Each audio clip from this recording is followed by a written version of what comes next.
Nahmaduhu wa nasta'inuhu wa nastaghfiruh wa na'udzu billahi min syururi anfusina wa min sayyiati a'malina. Man yahdihillahu fala mudhillalah wa man yudlil fala hadiyalah. Asyhadu an la ilaha illallah wahdahu la syarikalah wa asyhadu anna Muhammadan abduhu wa rasuluh. Ya ayyuhalladzina amanu taqullaha haqqa tuqatih wa la tamutunna illa wa antum muslimun. Fa inna asdaqal hadisi kitabullah wa khairal hadi Muhammad sallallahu alaihi wasallam wa syarrul umuri muhdatsatuha wa kullu muhdatsatin bid'ah wa kullu bid'atin dhalalah wa kullu dhalalatin finnar. Ikhwan fillah yang dirahmati oleh Allah, alhamdulillah kita bisa berjumpa dalam kajian jejak sahabat seperti biasa ya, kajian rutinan dalam kondisi hujan, dan ini di antara waktu mustajab untuk kita berdoa kepada Allah Subhanahu wa taala. Allahumma shayyiban nafi'an. Mudah-mudahan Allah menjadikan hujan ini berkah bagi kita semua. Malam ini kita akan membahas satu tema ya yang mungkin kurang populer ya.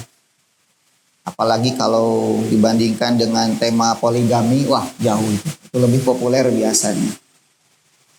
Tapi walaupun seperti itu, sebetulnya ini bagian dari rukun akidah kita, gitu ya. Bahkan para ulama mengatakan ini bagian dari syarat keimanan. Keimanan seseorang itu tidak sempurna tanpa memahami dan mengamalkan apa yang menjadi salah satu konsep di dalam akidah Ahlussunnah wal Jamaah ini, yaitu tentang al-wala wal bara, tentang loyalitas dan anti loyal, gitu ya. Apalagi di zaman kita sekarang, ikhwan, sering kali kita dibikin bingung lah oleh sebagian orang yang mengaku beragama Islam, tertulis dalam KTP-nya agamanya Islam, tapi mereka tidak memiliki sifat al-wala, tidak memiliki sifat al-bara di dalam kehidupannya. Bahkan seringkali lebih senang menyakiti kaum muslimin dan membela orang-orang kafir. Mereka lebih bangga dengan peradaban-peradaban kafir ketimbang ajaran agama mereka sendiri. Ketika kaum muslimin disakiti, diserang gitu ya, tidak ada sedikit pun rasa simpati, empati kepada saudaranya itu. Malah ada sebagian orang yang justru lebih mendukung orang-orang yang menyakiti kaum muslimin. Ketika saudara kita di Palestina misalnya dibantai oleh orang-orang Israel, laknatullah alaihim, ada sebagian orang yang malah mendukung Israel. Dan sepertinya senang saudara kita di Palestina menderita itu. Ketika orang-orang Nasrani merayakan Id mereka gitu ya, dengan bangganya mereka kemudian mengucapkan selamat, bahkan mengajak orang untuk mengucapkan selamat dan mengkritik mereka yang tidak mau mengucapkan apa? Selamat gitu. Mereka begitu benci dengan syariat jilbab gitu ya. Tetapi mereka begitu bangga dengan apa? Dengan rok mini gitu.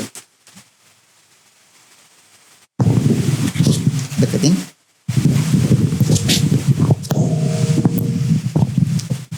Tes. Nah. Gedean gini ya.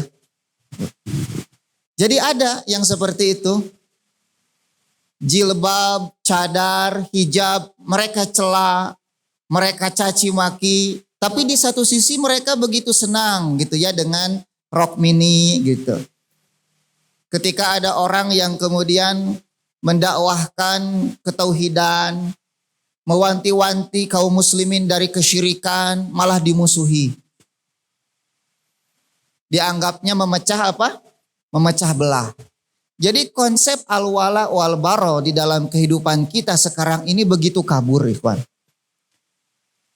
Sesuatu yang seharusnya kita memberikan loyalitas kepadanya, tidak diberikan loyalitas. Sesuatu yang seharusnya kita berlepas diri malah diberikan apa? Loyalitas. Dan menganggap orang-orang yang berpegang dengan konsep al-wala wal bara itu kuno gitu. Intoleran ya. Wah ini orang-orang radikal katanya gitu. Orang-orang yang tidak toleran kepada orang lain. Dan ini fakta di hadapan kita. Betapa banyak tiap hari kita menyaksikan orang-orang seperti itu. Senang dengan agama yang lain, bahkan dekat dengan orang-orang kafir, tetapi memusuhi kaum apa? Muslimin. Itu fakta. Orang-orang seperti itu ada. Tapi di satu sisi mereka mengatakan bahwa mereka adalah orang Islam. Gitu. Mereka mengatakan bahwa mereka Muslim. Ya seperti Abdullah bin Ubay bin Salul dulu kan. Orang munafik pun sama seperti itu. Idza ja'akal munafiquna qalu nashhadu innaka la Rasulullah. Wallahu ya'lamu innaka la rasuluh. Wallahu yashhadu innal munafiqina lakadzibun. Dan orang-orang munafik pun sama. Mereka mengatakan bahwa engkau Rasulullah, kami Muslim. Tapi di satu sisi perbuatan-perbuatan mereka menampakkan kebencian terhadap Islam dan kaum muslimin. Nah oleh sebab itu mempelajari konsep al-wala wal bara ini bagian dari kewajiban kita sebagai muslim ahlus sunnah wal jamaah. Dan antum harus tahu bahwa di dalam agama kita ada yang disebut dengan al-wala wal bara itu.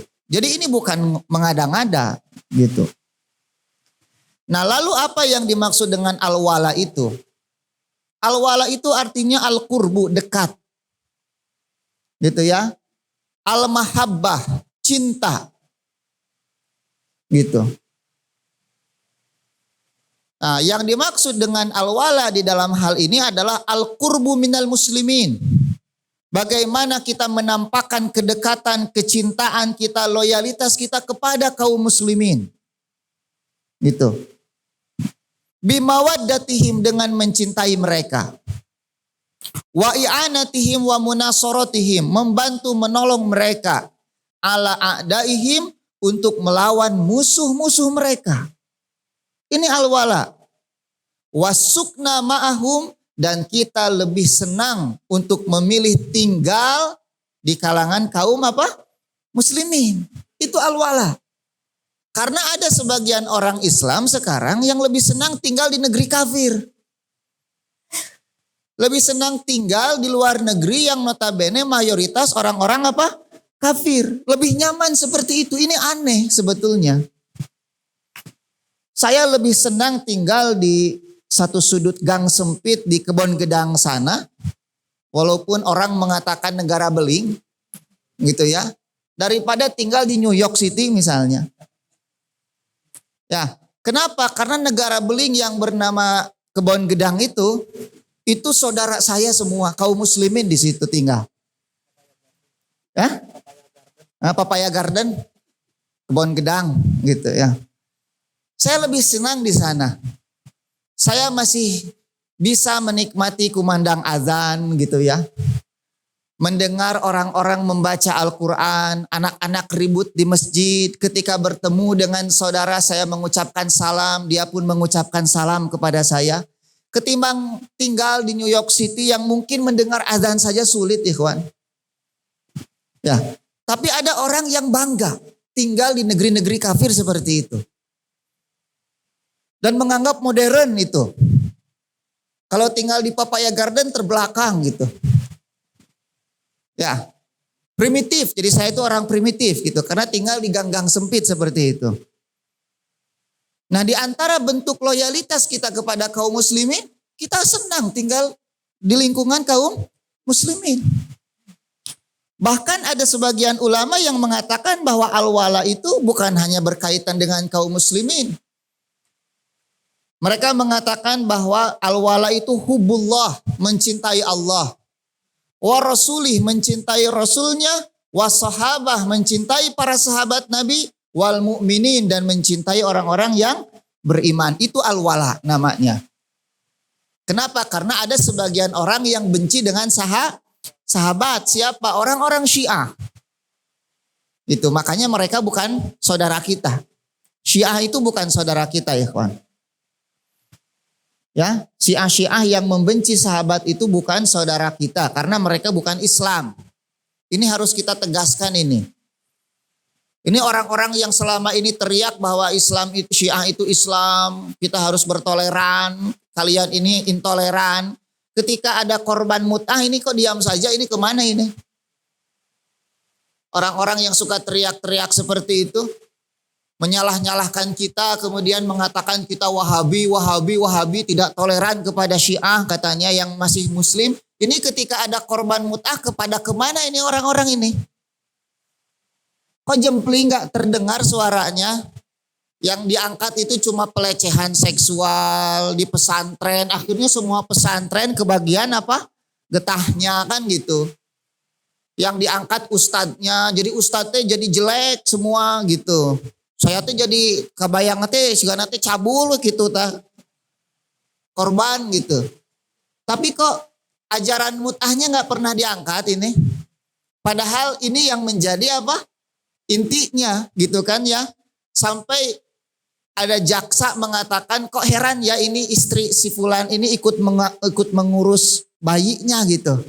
Itu dalam berita saya baca, ternyata istri pelaku itu ikut mengurus bayi hasil apa perkosaannya itu katanya. Kemudian jaksa titik 2 aneh. Loh kok aneh? Ya kalau mut'ah ya seperti itu. Ya karena mereka menganggap itu bagian dari ajaran apa? Agama mereka. Kalau saya nggak aneh. Makanya saya komentari saya nggak aneh kata saya. Karena ini ajarannya seperti itu. Ya kalau diwawancara nggak akan ngaku. Orang-orang Syiah kan munafik. Ya mereka kan punya akidah apa? Taqiyah gitu kan. Seperti yang nangis-nangis gitu kan. Kalau diwawancara itu menyesal gitu. Padahal hehehe kan seri jerohatnya nama. Nah makanya di sini ditambah. Bahwa al-wala itu adalah mencintai Allah. Mencintai Rasulnya, para sahabat dan seluruh kaum mukminin. Nah, adapun al-bara itu kebalikan dari al-wala. Ya, al-bara itu anti loyal, gitu ya. Itu secara bahasa artinya qat'un, memutus. Secara bahasa artinya qat'un atau memutus. Gitu. Nah, di sini dikatakan bahwa al-bara itu adalah qat'us silah, memutuskan hubungan. Ma'al kufar, bersama orang-orang kafir. Fala yuhibbuhum, maka tidak mencintai mereka.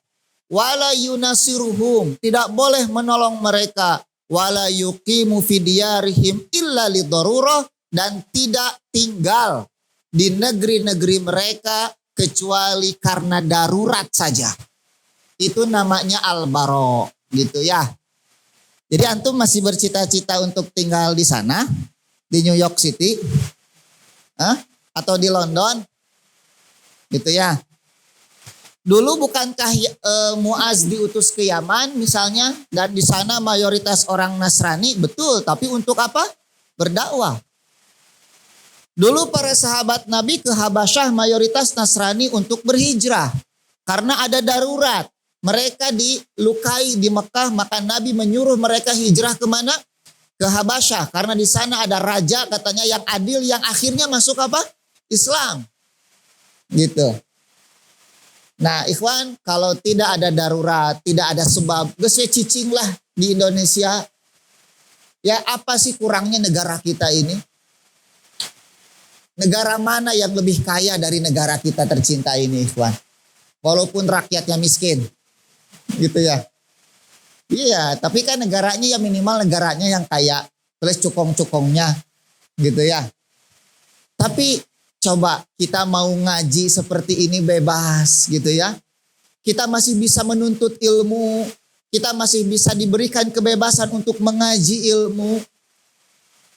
Ustadz Beni pernah cerita ke saya itu dulu, beliau diundang ke Singapura untuk ngisi kajian. Tad, saya ngisi kajian, antum tahu di mana? di mall cenah. Di dia ngisi kajian belah dinya main biliar cenah batur. Coba antum. Di dia kajian dinya main biliar. Di Singapura eta teh. Ya, masih deket-deket ke kita. Dulunya Melayu itu sekarang banyak non muslimnya di sana. Coba kita pernah nggak di sini kajian, didinya ngaduk kaleci, misalnya kan can pernah. Kita bebas mau ngaji di mana saja, ikhwan. Pemerintah kita memberikan kita keleluasaan untuk menuntut ilmu, mengerjakan sholat 5 waktu berjamaah di masjid, ya, berpuasa. Antum coba perhatikan negara-negara komunis yang melarang kaum musliminnya untuk melaksanakan ibadah apa? Puasa. Dengan alasan puasa menyebabkan orang tidak produktif katanya. Malas gitu, karena lapar. Ya maneh we eta mah. Nah kita mah enggak seperti itu. Dulu perang Badar terjadi di bulan apa itu? Bulan Ramadan itu. Lamun aya kaum muslimin bulan Ramadan sare wae oknum eta mah. Gak semua seperti itu. Kan aya eta cenah tidur teh ibadah kan gitu. Oknum eta mah. Nu kitu mah tong disakompet daunkeun cek orang Sunda mah. Justru ketika Ramadan itu kita lebih produktif. Ya, mata cing ai Ramadan teh tong alasan Ramadan kajian di eureun-eureun ke naon sih? Ustaz libur dulu selama Ramadan kita. Emang naon urusanna ngaji jeung Ramadan teh naon? Nepikeun ka kudu libur wae gitu.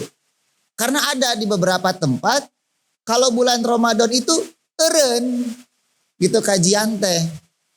Siga nama beres sahur loba teuing sangu gitu matak nundutan gitunya.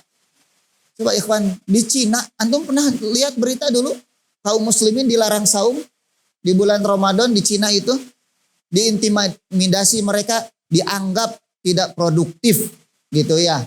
Tapi kita Masya Allah tong boroning Ramadan Senin Kemis ge puasa kan orangnya ayamul bid ge puasa bebas.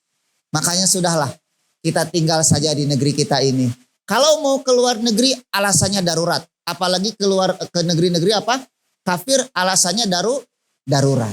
Gitu. Itu bentuk dari barok kita kepada orang-orang kafir. Itu ya. Nah kemudian al-wala wal baro min hukuki tauhid. Al-wala wal baro itu bagian dari konsekuensi ketauhidan.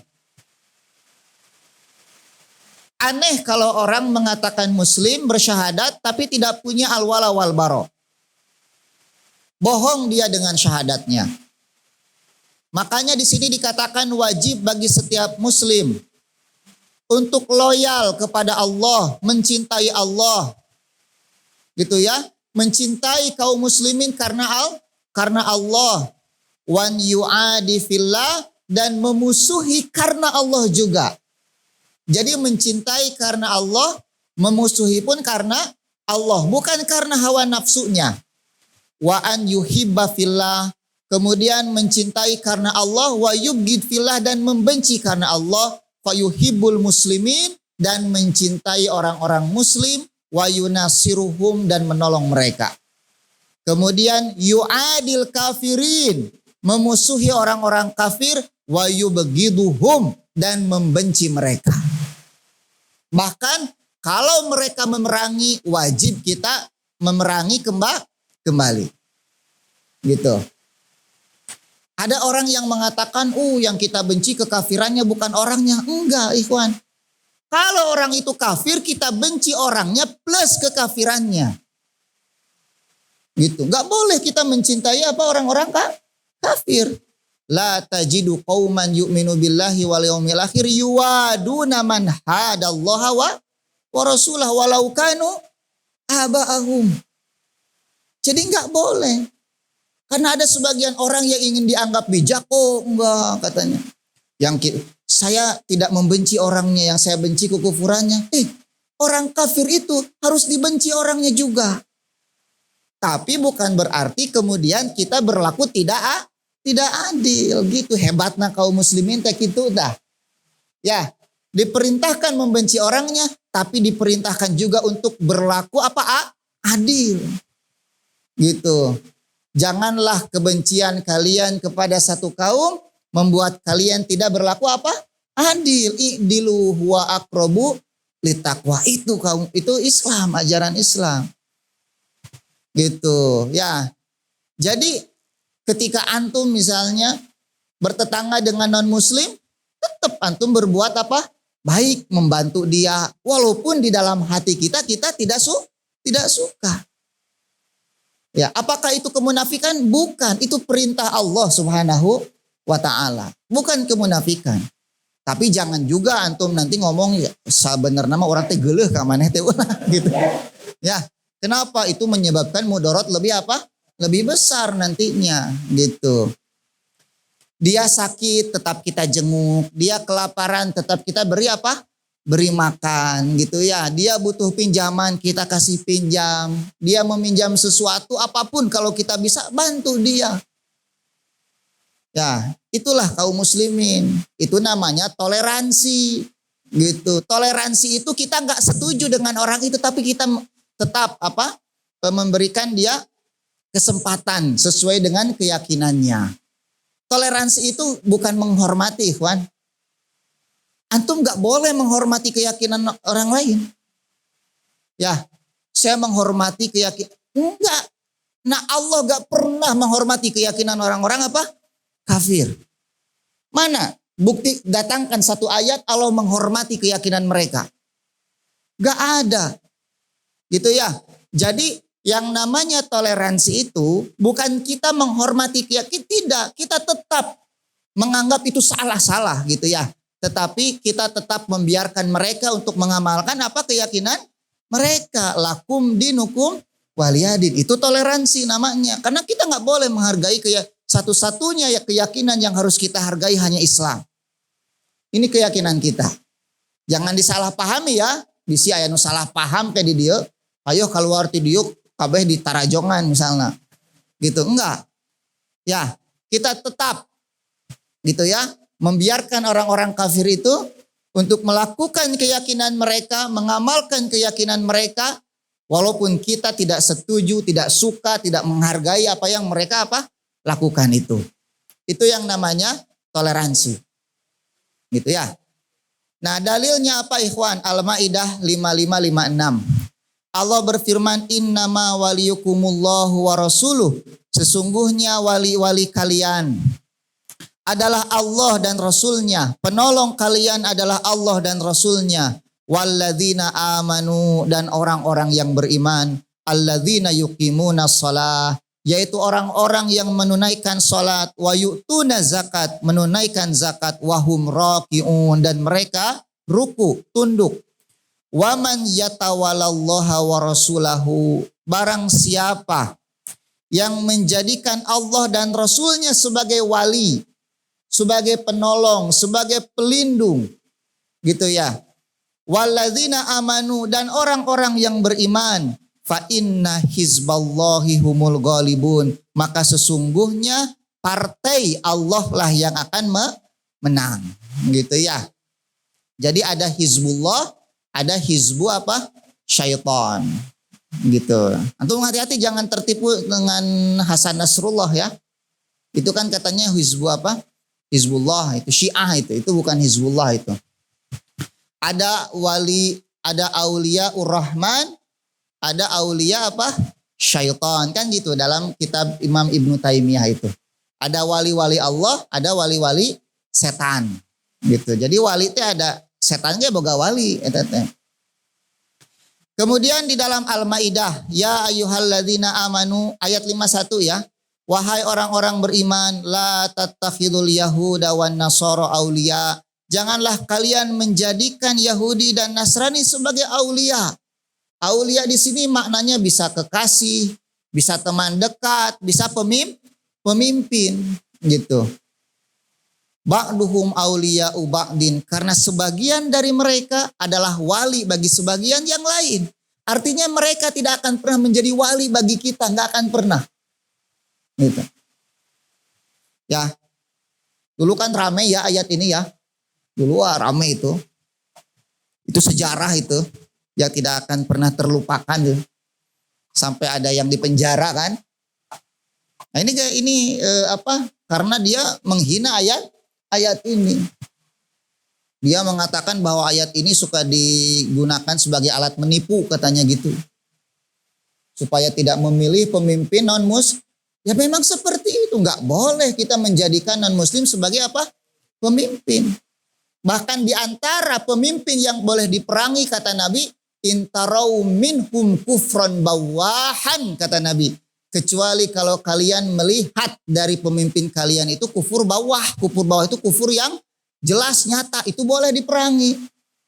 Kalau maslahatnya lebih besar daripada mudaratnya.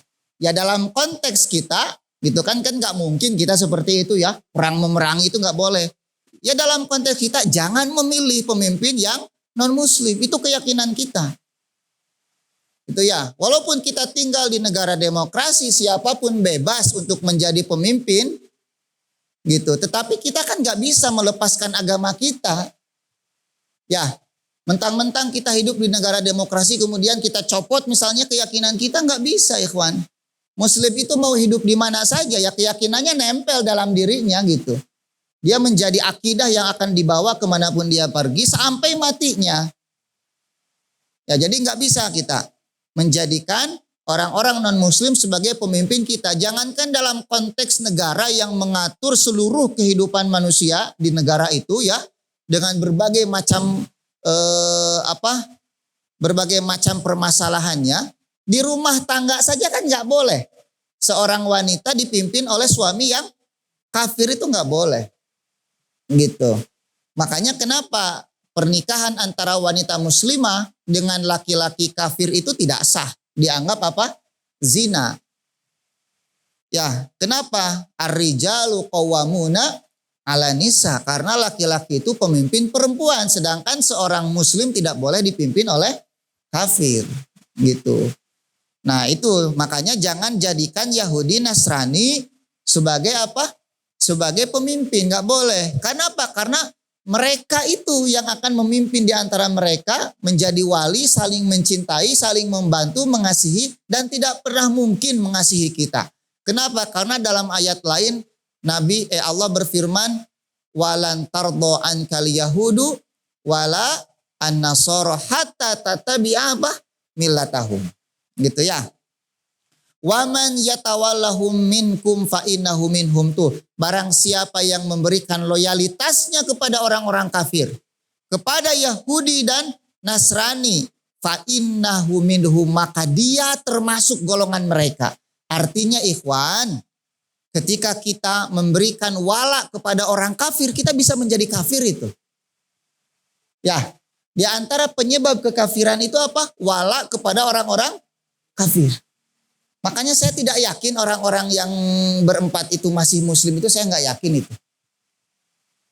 Ya, walaupun saya nggak mau ngomong tunjuk hidung mereka itu, tapi saya secara pribadi saya ragu dengan keislaman mereka itu.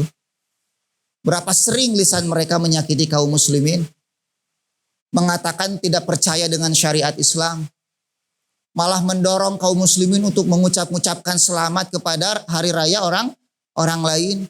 Ketika orang-orang Islam di Palestina dibantai, malah joget-joget dia mendukung Israel gitu. Apakah seperti ini disebut muslim, ikhwan? Kemudian dia mengatakan tuh lihat di Bali katanya perempuan pakai bikini, pakai celana dalam saja gak ada yang perkosa. Artinya apa? Dia tidak meyakini syariat hijab katanya gitu. Ya gak ada yang merkosa, padahal banyak tuh berita di Bali terjadi pemerkosaan, itu banyak itu. Cuma dia saja yang gak baca. Ya, bule-bule yang ketika mabuk kemudian diperkosa gitu, itu ada itu berita-beritanya. Nah, makanya saya nggak yakin nih orang ini muslim ini. Ya, dengan mengatakan tidak percaya dengan syariat saja kan itu bagian dari kekufuran itu. Waman lam yahkum bima anzalallah faulaika humul kafirun, kan gitu di dalam Al-Qur'an itu. Nah, jadi ikhwan hati-hati nih, banyak jebakan. Ini hidup ini zaman sekarang ini memang penuh dengan fitnah, gitu ya. Dan kita nggak boleh diam saja melihat kekufuran seperti itu, kezoliman itu nggak boleh diam kita. Kalau kita diam kita syaitonun akhros kata para ulama, setan bisu kita itu. Ya, setan bisu kita. Innallaha la yahdil qaumaz zalimin. Sesungguhnya Allah tidak memberi petunjuk kepada orang-orang yang zalim. Siapa orang-orang zalim itu? Orang kafir dan orang-orang yang menjadikan kafir sebagai pemimpin mereka. Itu orang-orang zalim.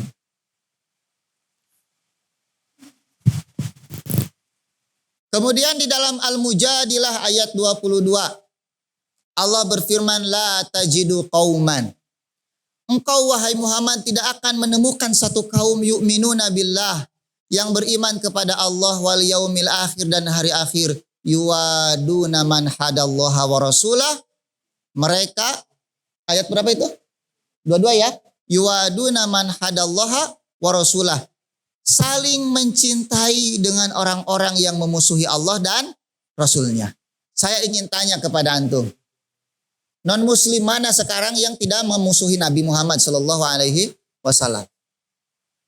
Gitu ya. Kemarin ada cuitan tuh, Allahmu lemah, gitu kan ya? Allahku kuat gitu.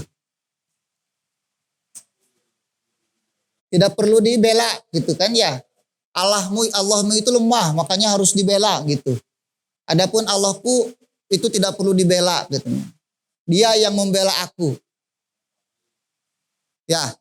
Ini orang-orang seperti ini kan orang-orang yang naon atunya hayang kasar gitu, tak ngomong dengan sieun dilaporkeun gitu.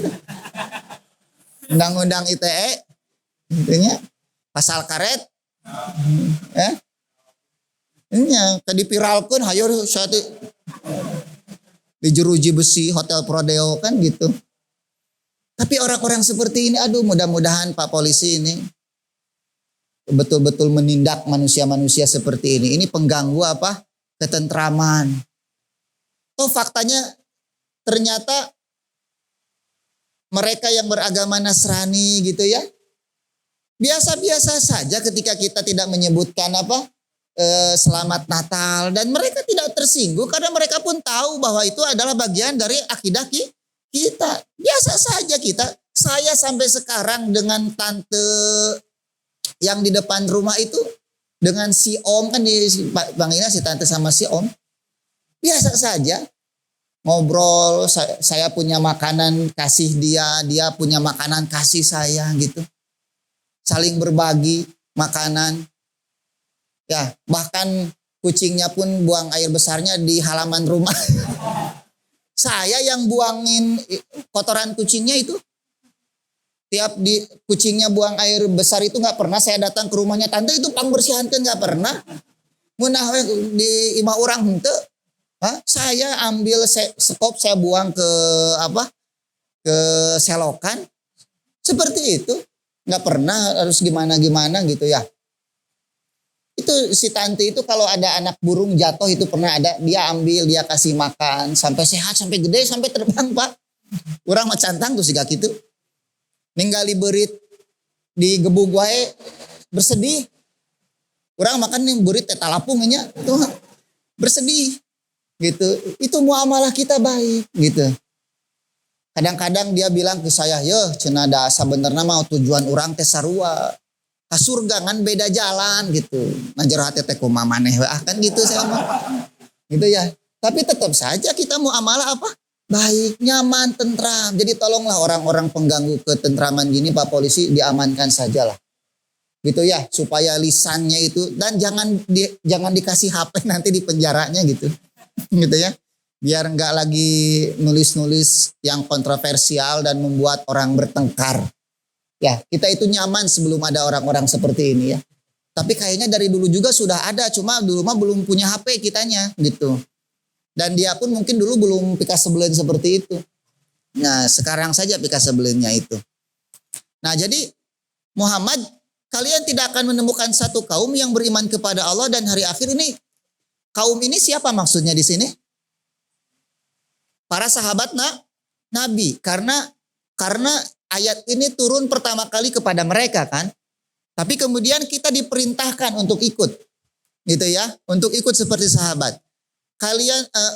Apa tidak akan menemukan wahai Muhammad satu kaum yang beriman kepada Allah dan hari akhir saling mencintai dengan orang yang memusuhi Allah dan Rasulnya. Walau kanu aba'ahum, walaupun mereka adalah ayah-ayahnya itu.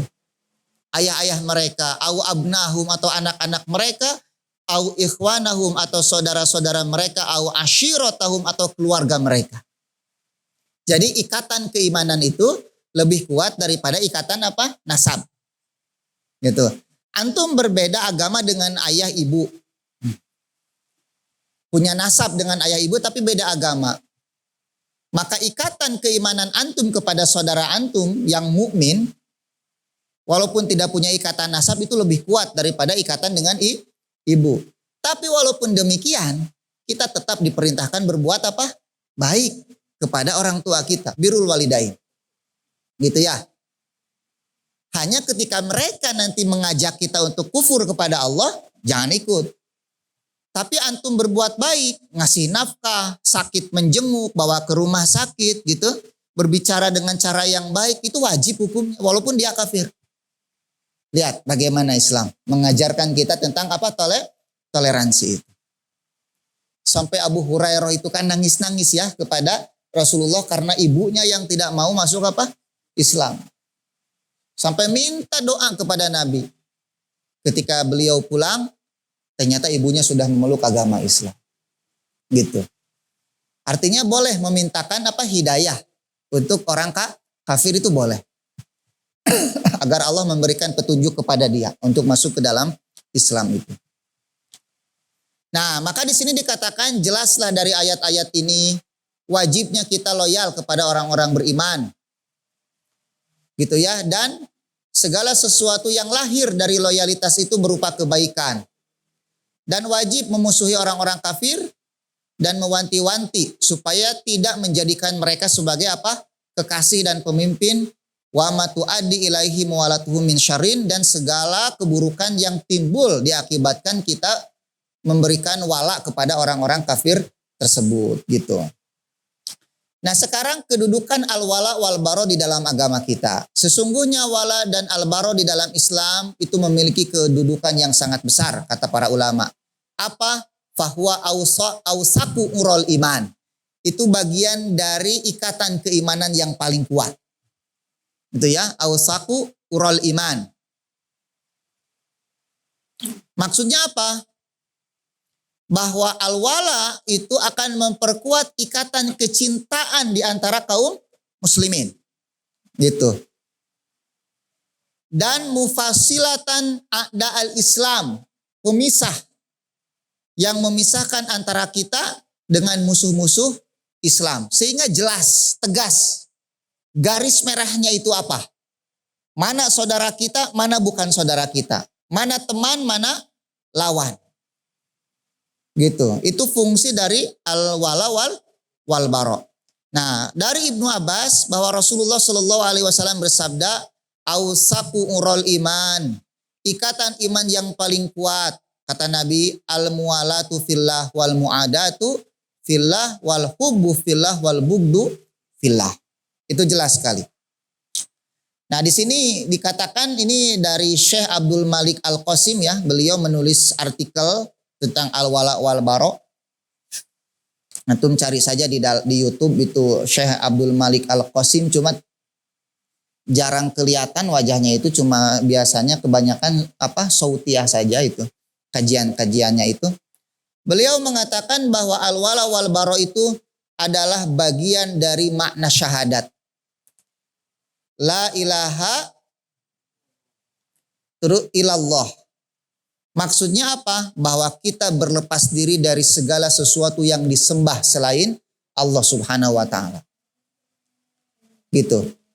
Dan kita hanya memberikan wala kita kepada siapa? Kepada Allah. Ya, makanya saya nggak percaya orang-orang itu mengatakan mereka muslim kalau kelakuannya seperti itu. Karena al-wala wal bara itu konsekuensi dari syahadat itu, ikhwan. Ya, jangan bermain-main kita dengan hal ini. Kemudian beliau mengatakan dia syarat di dalam keimanan. Al-wala wal bara itu syarat keimanan. Dan itu bisa antum baca di dalam Al-Quran. Itu dalam Al-Maidah 80:81. Ya. Allah berfirman, taro kasiron minhum, engkau Muhammad melihat kebanyakan dari mereka yatawallawna alladzina kafaru, menjadikan orang-orang kafir sebagai apa? Pemimpin mereka. Labi sama qaddamat lahum anfusuhum, sungguh jelek kata Allah perbuatan mereka itu. Ansakhitallahu alaihim, Allah murka kepada mereka. Wa fil adzabihum khalidun, dan mereka kekal di dalam neraka. Walau kanu yu'minuna billahi wan nabi. Lihat, andai kata mereka beriman kepada Allah dan Nabi, wa ma unzila ilaih, dan apa yang diturunkan kepada Nabi, mattakhadhuhum auliya, pastilah mereka tidak akan menjadikan orang kafir sebagai wali. Ya, jadi orang beriman kepada Allah dan Rasul itu nggak mungkin menjadikan kafir sebagai apa? Walinya. Nggak mungkin. Tambah yakin. Apa di sini? Walakinna katsiran minhum fasikun. Tetapi kebanyakan dari mereka itu adalah orang-orang fasik. Ini jelas sekali ayatnya ini. Ya, yang mencintai orang-orang selain Islam itu ya orang-orang fasik saja itu. Orang fasik. Gitu ya. Kemudian apalagi ya yang dibawakan oleh beliau?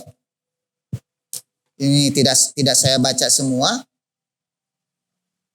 Nah, ini ini sebab kata beliau, al-wala wal bara itu sebab kita mendapatkan manisnya keimanan. Gitu ya. Jadi orang yang wala wal bara itu akan mendapatkan nikmatnya iman. Nabi bersabda ada 3 hal. Barang siapa yang dia mendapatkan 3 hal itu dalam dirinya, dia akan mendapatkan manisnya iman. Apa?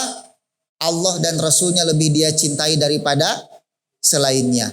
Kemudian tidaklah dia mencintai seseorang kecuali mencintainya karena Allah subhanahu wa ta'ala, dan dia benci kembali kepada kekafiran setelah Allah menyelamatkannya, sebagaimana dia benci dilemparkan ke dalam api neraka. Gitu ya. Kemudian al-wala wal bara itu adalah asas yang di atasnya dibangun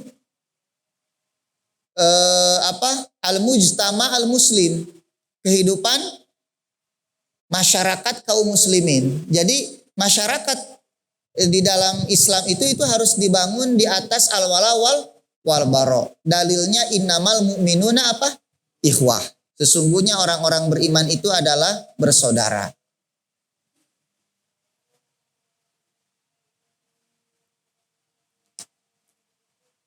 Nah, tidak memiliki wala wal bara, jelas menyebabkan orang kafir.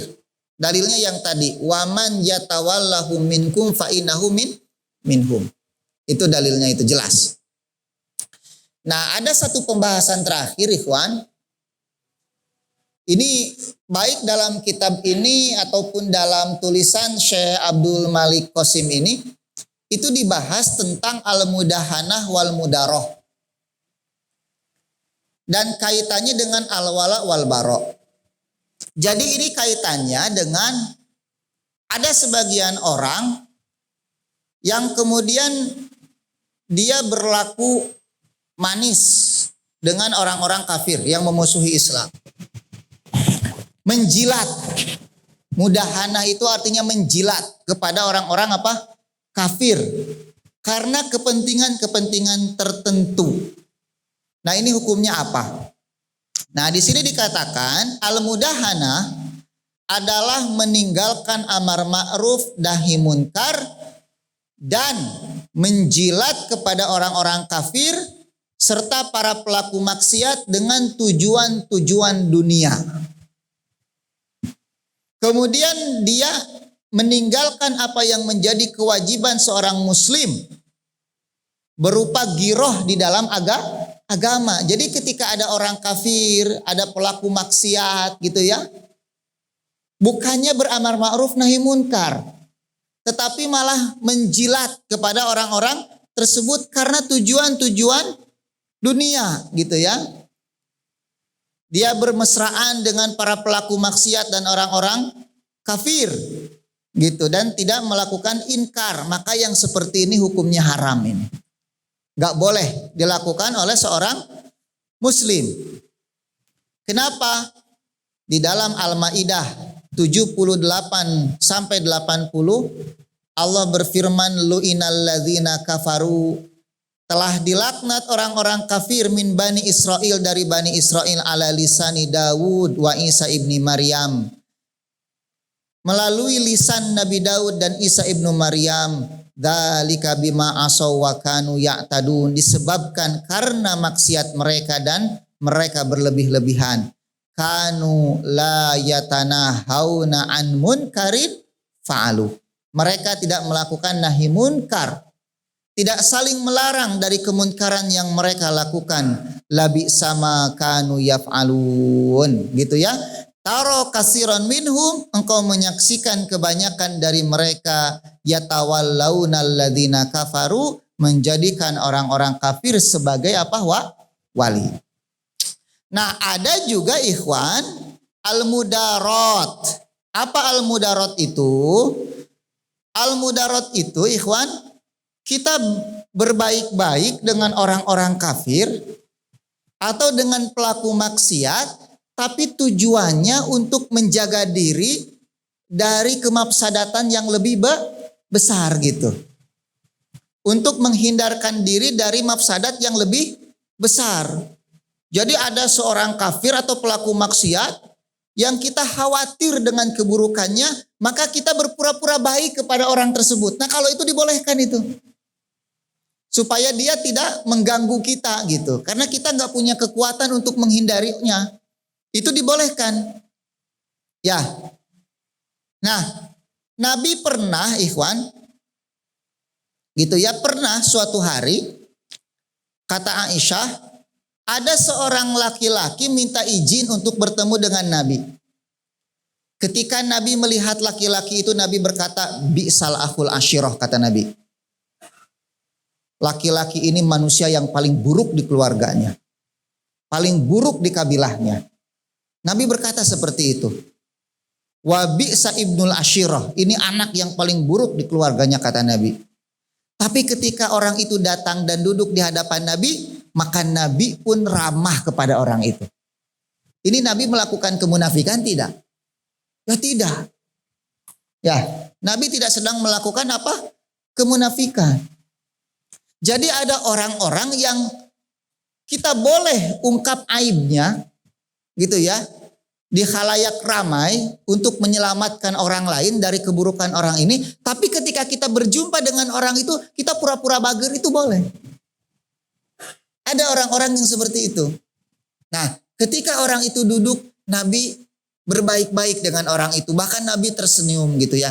Kemudian ketika orang itu pergi, Aisyah berkata, ya Rasulullah, wahai Rasulullah, hina ra'aita rajula qulta kada wa kada. Tadi ketika engkau melihat orang ini, engkau berkata buruk tentang orang itu. Summa talaqta fi wajhihi wan basata ilaih. Tapi ketika orang itu duduk, engkau tersenyum dan ramah kepada orang tersebut. Kenapa ya Rasulullah? Maka Nabi berkata, ya Aisyah, mata ahadtani fahasya. Wahai Aisyah, kapan engkau melihat aku melakukan keburukan kepada orang lain? Kata Nabi, kapan engkau melihat aku melakukan keburukan kepada orang lain?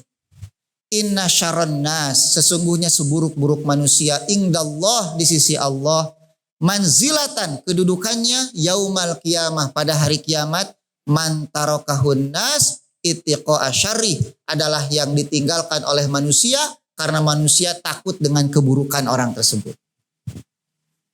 Ya, jadi ada orang-orang yang kita teh khawatir dengan keburukannya. Papanggih di jalan dia hayang neangan jalan lain. Ada yang seperti itu. Kalaupun harus bertemu, maka kita berpura-pura dengan orang tersebut. Karena kita gak suka dengan orang ini. Nah, itu seburuk-buruk manusia yang seperti itu, ikhwan. Itu antum, kita harus introspeksi ini. Suami introspeksi, bisi istri kita merasa Mun aya urang di imah teh asa hoream segala rupa. Gitu ya. Gitu ya. Ngeri dengan keburukan-keburukan kita. Anak-anak kita gitu. Nu tadina rame keur arulin, mendengar suara motor saja bubar gitu. Si bapak balik, sedangkan gitu. Arah suka kamar. Itu hati-hati itu. Itu seburuk-buruk manusia itu kata Nabi. Ya. Jadi seburuk-buruk manusia itu orang yang ditinggalkan oleh orang lain karena orang lain khawatir dengan keburukannya itu. Nah Nabi ketemu dengan orang itu, Nabi berpura-pura langsung. Ngobrol, senyum gitu ya, ramah. Padahal sebelumnya Nabi berkata bi'sal akhul asyirah kata Nabi. Ini manusia paling jelek ini. Untuk mengingatkan orang-orang di sekitarnya. Nah itu namanya al-mudarat. Gitu ya. Jadi boleh kita ngobrol dengan orang-orang misalnya orang-orang kafir gitu ya, orang-orang musyrik, itu berbaik-baik dengan mereka karena kita khawatir mereka melakukan kejahatan kepada kita. Itu bukan mudahanah, bukan menjilat yang seperti itu namanya al-mudarah yang seperti itu.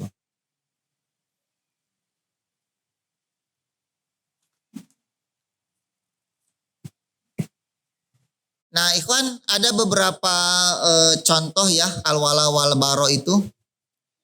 Contoh al-bara misalnya dalam surat Al-Mumtahanah ayat 4 bercerita tentang Nabi Ibrahim ya. Di mana Allah berfirman, sungguh telah ada dalam diri Ibrahim itu contoh teladan yang baik. Dan juga orang-orang yang bersama Ibrahim. Ketika mereka berkata kepada kaumnya, sesungguhnya kami bura'u minkum wa mimma ta'buduna min dunillah. Kafarna bikum wa bada bainana wa bainakumul adawata wal baghdha'u abadan hatta tu'minu billahi wahdah. Adapun contoh al-wala ini seperti Ansor dan Muhajirin, Al-Hasyr ayat 9. Walladzina tabawwa'ud dara wal imana min qablihim yuhibbuna man hajara ilaihim wa la yajiduna fi sudurihim hajatan mimma utu wa yu'siruna ala anfusihim walau kana bihim khasasah. Jadi orang-orang Ansor itu lebih mendahulukan Muhajirin walaupun dirinya butuh. Sampai ketika Abdurrahman bin Auf itu cerita yang sangat masyhur ini, ditawari rumah ya, ditawari istri gitu kan. Aku punya istri 2 gitu, cari lihat di antara mereka yang kau sukai, nanti aku talak. Kalau sudah habis idahnya nikahi. Itu kayaknya kalau antum yang ditawari langsung gitu. Gitu ya, langsung antum. Tapi Abdurrahman bin Auf kan tidak ya. Malah minta ditunjukkan pasar ya. Tunjukkan kepadaku pasar kalian. Kemudian datang ke pasar, berdagang, kecil-kecilan awalnya itu ngambil barang dari orang lain, kemudian karena kejujuran dan kegigihan, terus pertolongan Allah, akhirnya menjadi orang Orang kaya. Sampai kalau membuka batu saja itu pasti emas sih. Itu kiasan saking hebatnya beliau di dalam berdagang itu. Sampai membuat pasar sendiri kan untuk kaum muslimin ketika melihat kecurangan orang-orang Yahudi gitu kan, di pasarnya itu monopoli mereka, kezoliman mereka dalam berdagang, Abdurrahman bin Auf bikin pasarnya sendiri. Ya harusnya kita kaum muslimin punya pasar sendiri juga itu. Punya marketplace sendiri. Tapi kalau bikin marketplace sendiri itu nggak laku kita mah. Gitu ya. Lantaran ada diskon. Gitu. Persaingannya ketat gitu ya. Persaingannya ketat. Bakar-bakar uang kan gitu. Ya orang lain investornya gede-gedean. Bakar-bakar uang sampai ada yang bangkrut juga itu karena uangnya dibakarin itu. Ya 10 tahun nggak ngambil untung gitu, malah bakarin uang terus. Ya itu kalau kapitalis itu kan gitu ya, memonopoli kan kerjaannya itu. Nanti mereka dapat uang itu, dapat untung itu kalau tinggal satu-satunya itu. Semua orang belanjanya cuma ke situ doang, itu baru dapat untung gitu. Nah, itulah jahatnya kapitalis. Imperialisme itu bentuk kapitalisme yang sudah membusuk itu. Itu akhirnya jadi imperialisme itu. Nah, kenapa kita nggak bisa seperti Abdurrahman bin Auf ya? Gitu ya, sampai membuat pasar dan menyaingi orang-orang Yahudi.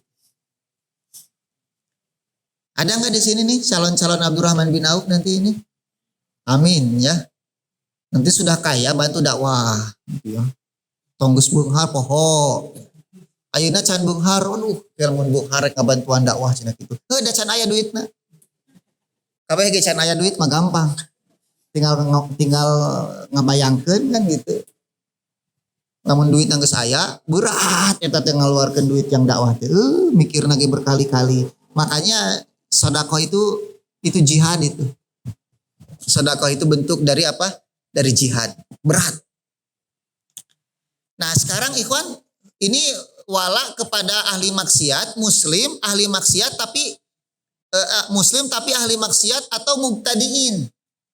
Para pelaku bid'ah ini gimana ini? Makanya ikhwan, golongan manusia berkaitan dengan al-wala wal bara itu 3. Ada mukmin gitu ya yang betul-betul soleh seperti para nabi, para sahabat, para ulama, itu wajib kita wala kepada apa? Mereka. Ada kafir, musyrik, maka kita wajib al-bara. Tapi ada juga muslim bermaksiat. Muslim tapi dia suka bikin-bikin bid'ah. Itu gimana itu yang seperti ini? Nah, para ulama punya konsep dalam muslim seperti ini. Apa konsepnya? Apabila berkumpul dalam seseorang kebaikan dan keburukan, maksiat dan ketaatan, sunnah dan bid'ah gitu ya. Maka kita wajib untuk memberikan wala kepada dia sesuai dengan kebaikannya. Dan kita memberikan baro sesuai dengan maksiatnya. Nah, bukti wala kita kepada para pelaku maksiat dari kalangan kaum muslimin itu apa? Mendakwahinya, ikhwan.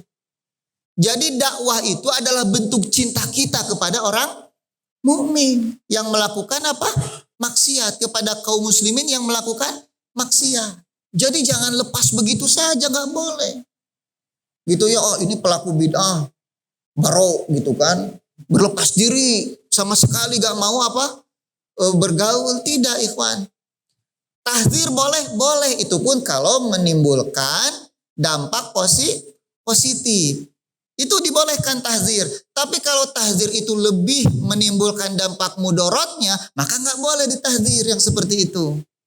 Ya, karena ada orang-orang pelaku maksiat, pelaku bid'ah, kalau ditahzir itu menjadi-jadi maksiatnya, menjadi-jadi bid'ahnya. Maka orang seperti ini kata Syekh Utsaimin, Syekh Albani nggak boleh ditahzir, tapi justru harus apa? Didakwahi yang seperti ini. Walaupun konsekuensinya ya dibakar gitu kan ya. Ya kemarin kan misalnya dibakar gitu. Tapi nikmatnya kita belajar sunnah itu ikhwan, nggak pernah kita bakar-bakar pesantren orang ya. Misalnya itu bakar gitu, nggak pernah. Pukuli, nggak pernah. Gitu. Ini nikmat sunnah ini. Nikmat kebenaran yang Allah berikan kepada kita, yang Nabi ajarkan kepada kita. Kita nggak pernah sekalipun melakukan aksi brutalisme seperti itu. Kita selalu bermain pada kekuatan logika. Bukan pada logika apa? Kekuatan. Gitu ya. Karena banyak di antara saudara-saudara kita, mudah-mudahan Allah memberikan petunjuk dan mengampuni mereka.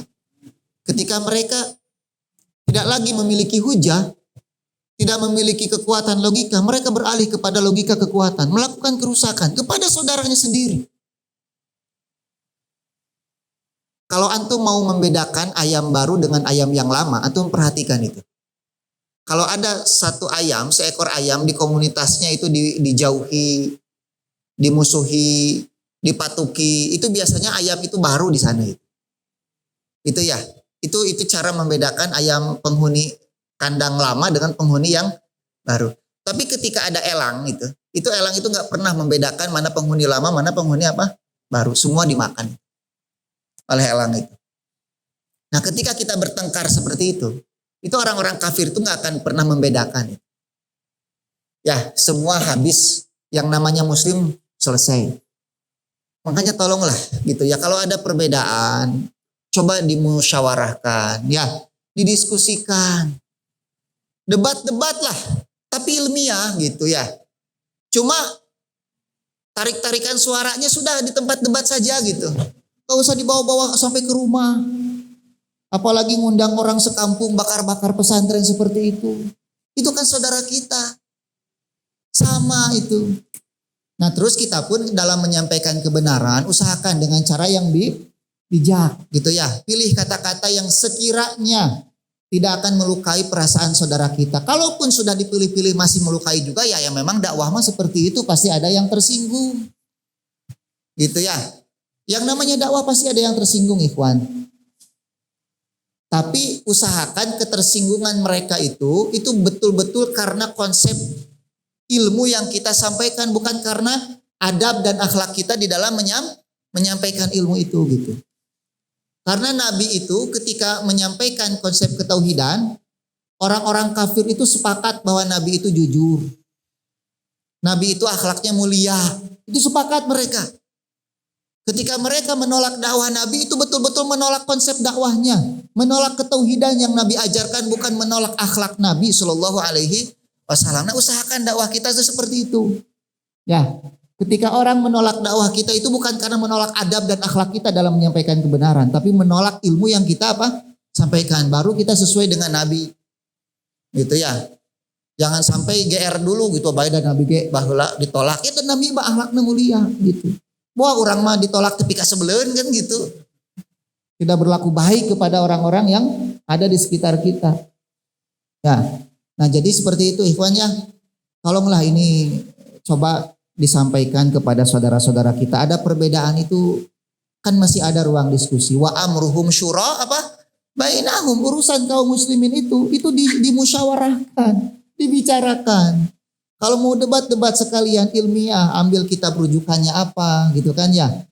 Maka orang yang kemudian misalnya dalam tanda petik tidak punya hujah di dalam perdebatan itu ya harus menerima kebenaran toh. Kan gitu ya. Kata Umar bin Khattab apa?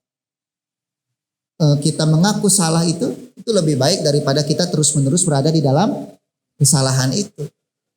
Gitu. Jadi ini pembelajaran lah buat kita. Jangan sampai kalau ada apa-apa kita melakukan kekerasan gitu. Karena ciri kaum muslimin itu asyidda'u alal kufar ruhama bainahum. Itu ciri kaum muslimin. Nah, jadi ikhwan gitu ya, kalau antum melihat saudara antum bermaksiat, melakukan bid'ah, nasihati. Itu bukti cinta kita kepada kepada mereka. Ya di sini tuh seperti misalnya orang-orang fakir mencuri. Dan mencurinya itu mencapai nisab, ya potong tangannya, tapi kemudian dia pun harus dibantu gitu, supaya tidak lagi mencuri gitu ya, bantu kebutuhannya.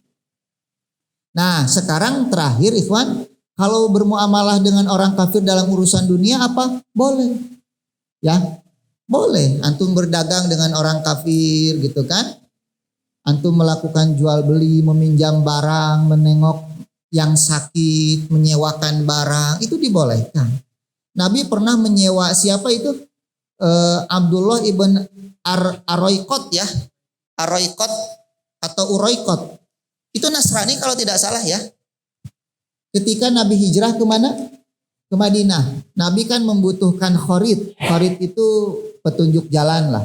Karena Nabi ketika hijrah ke Madinah itu tidak melewati jalan yang biasa dilewati. Tapi ke arah sebaliknya untuk menghindari kejaran orang-orang kafir Quraisy. Itu Nabi minta tolong itu kepada non muslim gitu dengan Abu Bakar. Bahkan Nabi pernah minta tolong kepada Bani Khuza'ah ya.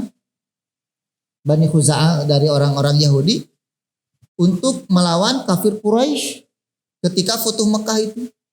Nabi minta tolong kepada mereka. Gitu. Nah, di sini katakan Nabi ista'ana bil Yahud alladzina kanu fil Madinah fi qitalil musyrikin. Nabi pernah meminta tolong kepada orang Yahudi untuk memerangi orang-orang musyrik. Makanya memang para ulama berbeda pendapat, boleh tidak meminta tolong kepada orang kafir untuk memerangi kafir lagi. Maka dalam kondisi-kondisi darurat itu dibolehkan. Karena Nabi pun pernah. Gitu ya. Andai kata misalnya Hamas itu memerangi Israel, harus membeli senjata dari orang-orang Syiah misalnya, karena tidak ada negara Islam yang membantu persenjataan mereka, itu ada dalilnya itu. Antum nggak bisa menyalahkan minta tolongnya kepada Syiah ya, karena nggak ada negara Muslim yang membantu persenjataan mereka gitu. Ya, untuk mengusir orang-orang Yahudi itu yang melakukan kezaliman. Sebentar lagi Ramadan nih, biasanya tiap Ramadan ini mereka melakukan kejahatan kepada kaum muslimin itu. Sudah berurang-urang itu. Ramadan mereka melakukan apa? Kejahatan kepada saudara kita di Palestina itu. Ya, kita jangan dulu berbicara bagaimana manhaj mereka, tapi berbicara dulu bahwa mereka itu orang muslim, orang-orang Islam. Antum lebih memilih Yahudi atau Muslim Palestina dengan alasan manhajnya tidak seperti kita? Saya beri pilihan sama antum. Pilihannya dua itu saja. Mau wala kepada Yahudi atau kepada kaum muslimin Palestina? Ya kaum muslimin Palestina ini jelas ini. Adapun kesalahan mereka maka didakwahi kan gitu ya. Jangankan berbicara dari sisi kemanusiaan saja. Ada orang tertabrak di jalan nih, antum pulang ada tertabrak. Dan dia non muslim. Cing mau apa itu?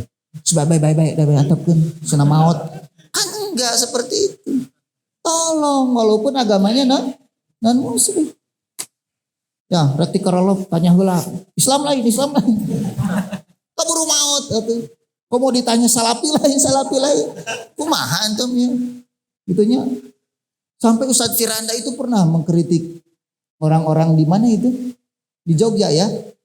Yang mau dibantu itu dipilih-pilih, yang harus salapi itu. Masa Ustaz Firanda ini apa-apaan katanya. Bantu orang sedikit sekali dengan alasan seperti ini. Gak bener itu seperti itu. Saya ini tinggal di perkampungan, Ikhwan. Di Kebon Gedang, ganggang sempit. Itu mungkin di ganggang itu yang tahu manhaj salafi itu hanya segelintir orang, Ikhwan. Kebanyakan tetangga saya itu gak ngerti. Apakah ketika mereka butuh bantuan saya tanya dulu manhaj mereka apa? Cing hari ibu manhajna naon bu? Hari manhaj teh naon kan gitu cing ibu teh. Berorang ngerti nu karar itu ikhwan di kampung mah. Kadang-kadang kita melihat ternyata dakwah kita sukses. Orang banyak katanya. Ukuranna naon tablik akbar antum mah. Jadi ukuran salafi loba teh dina tablik akbar. Cing, beres tablik akbar balik ke lemburna masing-masing, di lembur sabara urang. Saya ke Kebon Gedang, aya nu ka Jalaprang, meureun kan? Aya nu ka mana deui ka Kebon Kangkung. Itu di kampungnya cuma satu. Ciga nu loba teh keur ngumpul. Kadang-kadang orang Jakarta ge datang ka dieu. Ada ustad kajian di Ciamis, di Bandung ngabring nyewa bus ka ditu. Nah naonan sabenerna mah ieu teh. Untuk menyenangkan ustadz itu biar di majelisnya kelihatan banyak gitu. Ya, ini berpikir dewasa gitu. Ya, kita itu sedikit. Di Bandung saja itu orang Bandung itu 2,5 juta jumlah penduduk Bandung itu. Cing nunggas ngadi manhaj sabaraha persenan dari 2 juta orang itu. Ya. Jadi Ikhwan, tolong jangan sampai kita itu menjadikan komunitas pengajian ini menjadi hizbiyah baru gitu. Gak boleh jejak sahabat itu jadi hizbi baru gitu. Ya kalau misalnya jejak sahabat gak mau misalnya kerjasama dengan Atasdik gitu kan. Oh itu mah beda wadahna ya Atasdik ya jejak sahabat beda gitu. Gak boleh seperti itu hizbi antum kalau seperti itu. Ya hizbi. Hizbi itu bagian dari ajaran Islam bukan? Bukan. Makanya lihat al-wala kita itu kepada seluruh kaum muslimin. Cuma ada kaum muslimin yang bermaksiat. Maka wala kita pun sesuai dengan ketaatannya. Barok kita sesuai dengan apa? Kemaksiatannya. Nah bentuk cinta kita kepada kaum muslimin yang bermaksiat dan melakukan bidah itu adalah berdakwah dengan cara yang baik. Ini saya beritahu kepada antum ini. Karena saya masih melihat sebagian orang yang seperti itu. Sepertinya benci kepada saudaranya sendiri gitu. Tapi ujung wasit anu kafir berpelukan gitu. Dipoto bareng gitu. Tapi kafir gitu si wasitnya. Gitu ya. Tapi kepada saudaranya yang sudah ngaji dengan beda ustad itu. Wah itu galaknya minta ampun itu. Ini harus diperbaiki cara beragama kita ini. Ya, perbaiki cara beragama kita. Ikhwan, tetangga saya itu belum ngerti manhaj itu seperti apa itu. Yang bisa saya lakukan apa? Masak, dibere. Aya kue loba, dibikeun. Lamun menang kue ti jejak sahabat, sabalih dibikeun kata tangga eta teh. Itu cara dakwah saya. Ketika anaknya meninggal itu di depan rumah 1:30 malam dia ketok-ketok rumah saya itu. Untuk memastikan ini anak saya seperti apa. Gitu. Itu senang sekali dibantu hanya dengan memastikan anaknya apa? Meninggal atau belum itu. Ustaz tolong itu anak saya. Ya, ke rumahnya 1:30 malam itu. Tapi kan kamu mau bedog saya rek muka panton oge. Itu dah sia kan usum usad di ieu cenah kan. Mau bedog saya. Pas dibuka teh oh si Akang. Nah Akang itu raya abdi siapa ninggal tuh. Gitu. Saya bikin nasi. Saya bikin sayur, saya bikin perkedel. Kasih buat makan mereka karena pasti tidak masak dalam kondisi seperti itu. Gitu ya. Kemudian dia mau melakukan tahlilan, apa bilangnya? Aduh gimana ya ini Pak Ustaz ya saya marah nggak ya sama saya mau tahlilan. Sampai seperti itu dia. Karena dia tahu saya nggak pernah apa? Tahlilan.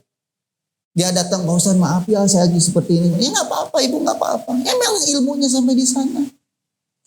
Tapi anaknya yang satu sudah ngerti, dikasih tahu sama anak yang satu. Bahwa yang seperti itu nggak ada. Tapi kondisi masyarakatnya yang banyak itu kan masih melakukan seperti itu. Apa daya, dia nggak bisa menolak. Masyarakat, dia akan jadi bahan apa? Omongan orang gitu. Ya nggak apa-apa, yang pasti dia sudah tahu prinsip kita seperti apa. Dengan seperti itu pun jadi dakwah itu. Gitu ya, dengan seperti itu pun jadi dakwah. Jadi ikhwan tolonglah berbuat baik kepada tetangga. Antum lamun kahuruan imah sahan memanjuran. Da tetangga. Manya tetangga rek cicing da sieun kaduruk imah naoge atuh. Ya. Pasti dibantuan. Manya bae kaduruk oge si eta mah. Beda manhaj kan gitu. Ya, beda manhaj. Antum mati yang ngurus tetangga. Moal ikhwan-ikhwan di dia ujug daratang torojo enggak ikhwan. Yang pertama kali antum hubungi ketika ada keluarga yang meninggal dunia siapa? Pak RT, Pak RW. Yang datang ke rumah antum tetangga antum itu. Ya, tetangga antum. Nanti yang membawa jasad kita di atas pundak-pundak mereka itu tetangga. Yang menggali kubur kita itu tetangga kita. Berbuat baik sama tetangga. Sampai Nabi mengatakan tidak henti-hentinya Jibril mewasiati aku tentang apa? Tetangga. Sampai aku mengira Jibril akan menjadikan tetangga sebagai bagian dari ahli waris kata Nabi. Sampai seperti itu. Ya, makanya ini bagian dari mualat kita. Walaupun tetangga kita melakukan maksiat, masih melakukan kebid'ahan, baik datang ngerti. Tinggal bagaimana kita menampakkan kecintaan kepada mereka sesuai dengan iman yang ada pada mereka itu. Dan menasihati mereka dengan apa yang kita sanggupi. Gitu ya. Walau alam bisawab ikhwan sudah jam 8.